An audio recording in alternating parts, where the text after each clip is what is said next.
Penggunaan tanda baca. Latar belakang.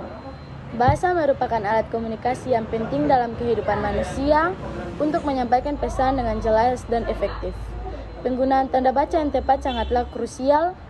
Tanda baca berfungsi sebagai penanda jeda, intonasi, dan struktur kalimat, sehingga membantu pembaca memahami makna yang ingin disampaikan penulis.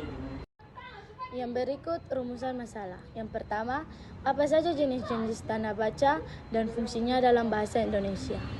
Yang kedua, apa saja manfaat penggunaan tanda baca yang tepat dalam penulisan? Yang ketiga, bagaimana cara menggunakan tanda baca yang benar dalam berbagai konteks penulisan? Tujuan. Yang pertama, memahami jenis-jenis tanda baca dan fungsinya dalam bahasa Indonesia.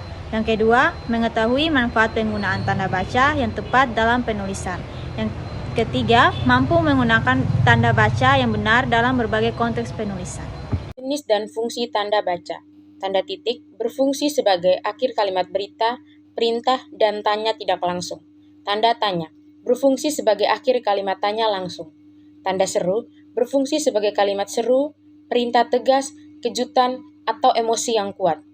Tanda koma berfungsi sebagai daftar klausa tidak berhubungan dan kata berulang.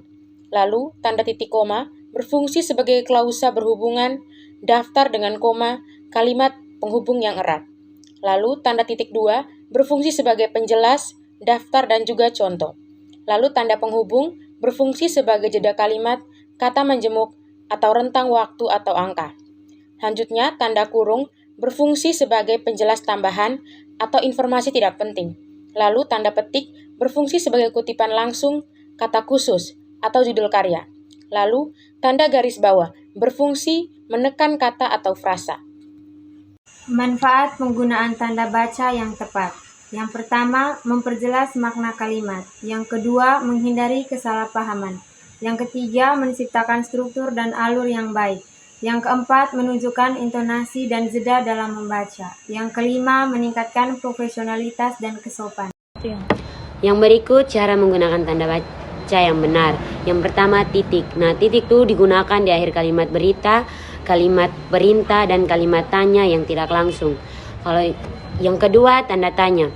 Tanda tanya digunakan di akhir kalimat tanya langsung. Yang ketiga, tanda seru.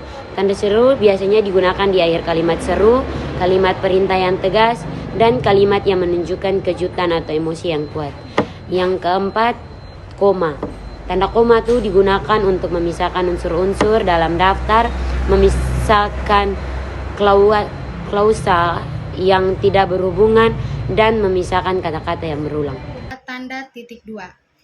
Tanda titik dua digunakan untuk menandai penjelasan, daftar, atau contoh. Yang ketujuh, tanda hubung. Digunakan untuk menandai jeda dalam kalimat, menghubungkan kata-kata majemuk, dan menunjukkan rentang waktu atau angka. Yang kedelapan, tanda kurung. Digunakan untuk menandai penjelasan, tambahan, atau informasi yang tidak terlalu penting. Yang kesembilan, tanda petik. Digunakan untuk menandai kutipan langsung, kata-kata yang memiliki makna khusus atau judul karya. Dan yang terakhir, tanda garis bawah. Digunakan untuk menandai kata atau frasa yang ingin ditekankan.